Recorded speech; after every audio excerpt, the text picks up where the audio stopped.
I'm Martin Russ, author of Optimize the Moment, a guide to lead decisively, plan strategically, and communicate effectively.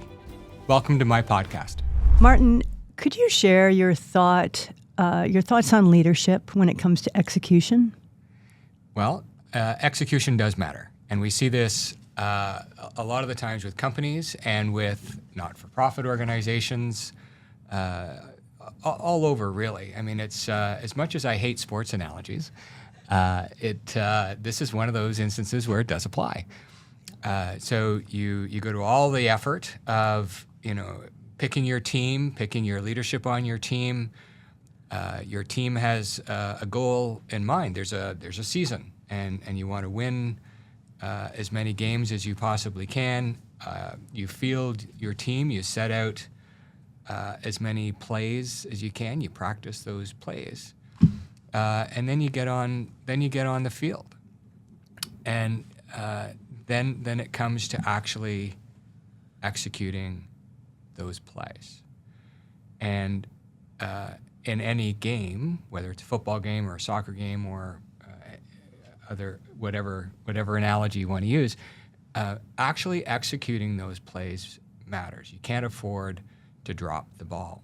And in business, and whether it's the business of running a not-for-profit business or a for-profit business, it actually does matter that you execute on those plays. So the planning stage, the budget phase, putting that mission into action, right? And that's what we're talking about, is going from I've got an idea to actually implementing and going into that action phase. It's not just good enough to say, I've got a dream, that's how I'm going to get there. So let's break it down into those three parts, and that's a really good point. So in the sports analogy, there would be the training, the practices, getting in early. Is that equivalent to the planning phase you're talking about? So I would equate it to a little bit more complex than that. I think the training phase is really important. So regardless of what organization you've got, when you pull the team of people together, they need direction, they need support, they need training, they need to understand that common mission and what it is. Whether it's I think about my barn, in my little hobby barn in my backyard. We all have to have a common understanding of how we do things. Otherwise, you put 10 people together to do something as simple as cleaning out a stall, where the horse has been. 10 different people will do it 10 different ways, and that's common. So a bit of training, a bit of direction, as here's how we're going to do it. And have a common understanding, right? We've said many times that communication is the art of building a common understanding between two or more people. And effective communication means doing that, very effectively, very quickly, in ways that people really do understand and get on board with. So whether that's two people or whether that's a whole team of people that you're going to put on the field, have a very solid understanding of what the plan is, and that's how you get to a better understanding of the action phase. And how do you get the efficiency there? Because you've talked a lot about, you make good analogies with bureaucracy or people overthinking it. They're over wordsmithing their. Well, government is absolutely known for overthinking things to the point of paralysis. I have been in meetings recently where the common phrase is, well, we need to study this, we need to do research on that, and they've been doing study and research and considering things literally for years, right? To the point where they've spun around and people have come and gone, and literally retired, and so they now feel like they need to start the research and thinking again, and the answer is no. No, you don't. You've done enough of that spinning, and the time is now for action. So leadership, especially in today's turbulent times, I would argue, is that recognize the point at which You need to put the foot down and say, now is actually the time. We've done enough. We've done enough of the planning. We've done enough. We've got the team together. We understand the mission. Now is the time for action and to put the team on the field and let's go. Game on. Game on. And when you have those games, there are timers. Well, there are timers, but there's also the leader who says game on. Now it's time to execute. And my point, if you will, for today is to say that now is the time to execute, and execution matters. So Yes. we've been planning for this. We've been preparing for this. Don't drop the ball. So it is timely in the sense that we're watching the football games, and you get to, and I would argue that in a lot of cases, in our own industries, in our own industry sectors, it's not the NFL, but it feels like it sometimes, right? It may as well be. These are the big leagues, because these are our businesses on the line.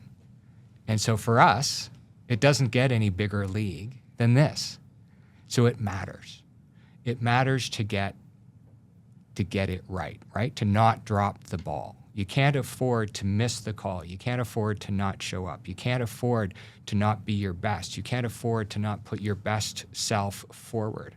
And so when I say don't drop the ball, I think there is a sense somehow today that people have become way too casual about their businesses, way too casual about time and timing. And so they show up late for things. They show up not prepared for things. They show up not prepared to move forward, not prepared to do things. And I think that's dropping the ball in today's business environment.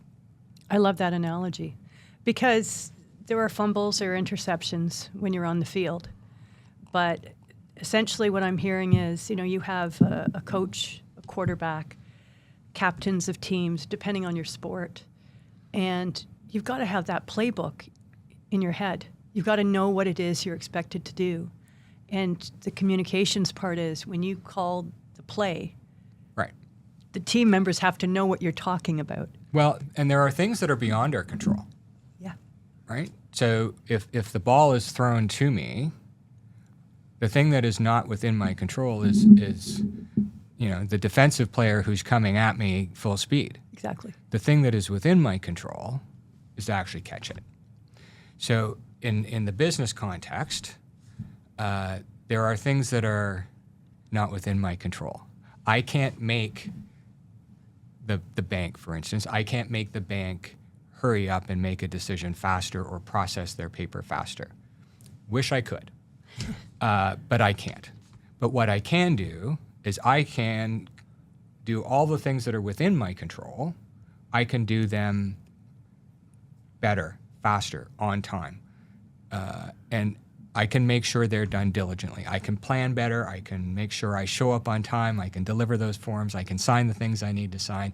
I can remove the obstacles that I can remove so that my business is done as best as possible and efficiently. I can simply work harder than the next guy. That's within my control. So work harder, like this expression we hear, work smarter, not harder. It doesn't mean you don't work harder. So I think that's a bit of a myth.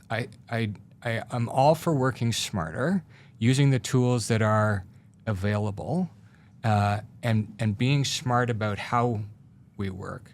But I worry about the pendulum going the other way and being too casual about how we work. And I think there are some who have taken that the wrong way, that says you actually don't have to work hard at all. You don't, it's okay, you can sit back on your couch and play video games as long as you just do this. You don't have to do anything. You can just sit back and do A or B or C. No, that's not how you get there. You do have to execute. You do have to work hard. You do have to show up. No one gets to the Olympics without working pretty bloody hard and having coaches and having mentors and having competition and showing up to that competition and winning. You don't get to the Olympics by participating. You get to the Olympics by winning. And in order to win, you have to have all of those contributing factors, and you have to do not just your best, but you have to improve upon your best every single time you're out there. And you take it to another level, because if you're in a competition of champions, you all know how to win. But there is that higher level of world champion that you have talked about, and it's almost psychology, sociology, intelligence gathering. And that's what you do for leadership in your consultancy, right? Sure. You teach them to see it. Well, the book is called Optimize the Moment for a reason. We have to recognize those moments and have a plan for optimizing those moments. And so part of doing that is the intelligence gathering. That's the smart part, right? Being smart. Asking the right questions, being aware, understanding that there's a context here, right? And understanding what the internal biases are, the human biases. Seeking out that contrary opinion. That's why the athletes that go to the Olympics often have several different coaches, because they understand that there's no one right way to get there. Great point. They have different coaches. They have psychologists, because so much of performance is psychology. And one of the things I wish I had done more of is studied psychology, throughout academics. So much of what I've done is learn about psychology all my life. I'm a student of psychology, but there's so much more to learn.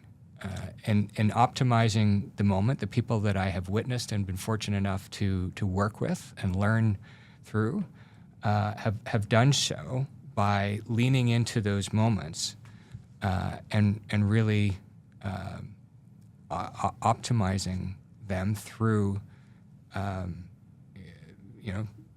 executing in those moments. So we had recently a downhill champion. We have a Canadian who got the world title again. And so I want to move on to risk. You talk about risk in this type of thing. Sometimes you have to take risks, and you do that with all the groundwork you're talking about. Yeah.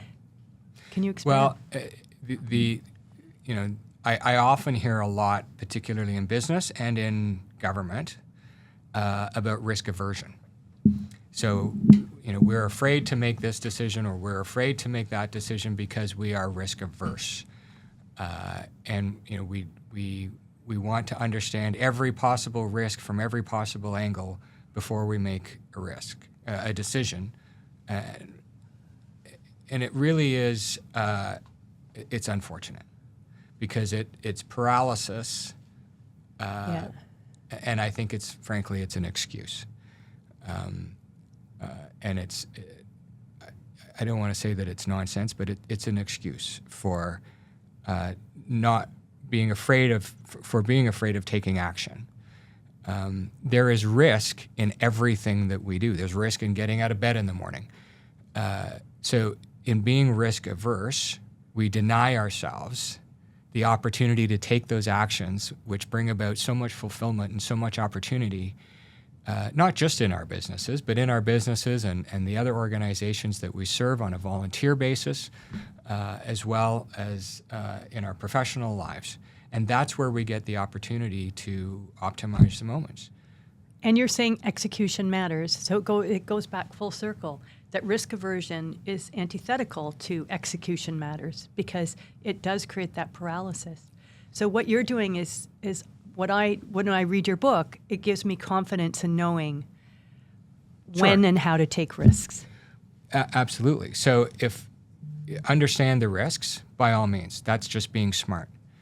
But once you do the intelligence gathering, once you define your mission, don't be afraid to take action, execute, and deliver. And is this about believing in yourself as much as showing up? Because, the saying, the numbers will change, but 99% of life is just showing up. It's true. There is a lot of comfort and confidence that comes from having a plan, having done your homework, which is what I call the intelligence gathering piece, but it's having done your homework, and having that confidence in yourself to move forward. So if you're on the field, to bring back the analogy to people, or you're playing video games, it doesn't either or. What you're saying is the training in that is something that it's meaningless unless you apply it through execution. So you can be the best weightlifter, but unless you go out there and use that to push through a scrum or something on the field, you're not executing it. You're not executing. I have a project I'm working on right now that I've been thinking about and planning for probably a year.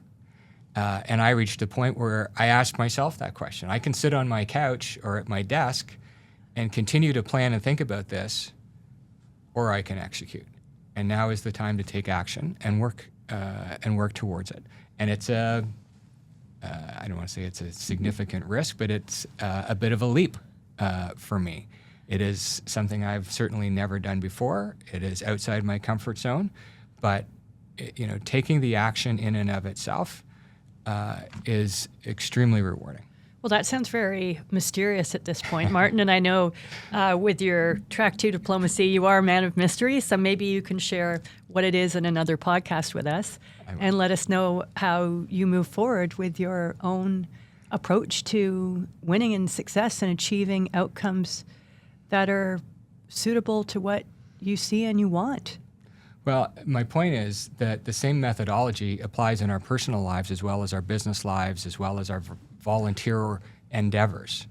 By all means, do your homework, think about what it is that you want, define what it is that you want, but then take action, execute on it. Have the confidence to do that. Execute. Patent your goals and dreams and desires. Yeah, absolutely. And optimize the moment. Martin, where can people find your book? It is available through Amazon, amazon.ca and amazon.com, and here in Canada through Indigo and Barnes & Noble in the U.S. and Waterstones in the U.K. Okay, terrific. And how can people reach out to you if they want to dive in a little deeper on how you can apply your methodology in their actual real-life execution of their business or their personal life? My consulting site is simply martinruss.ca.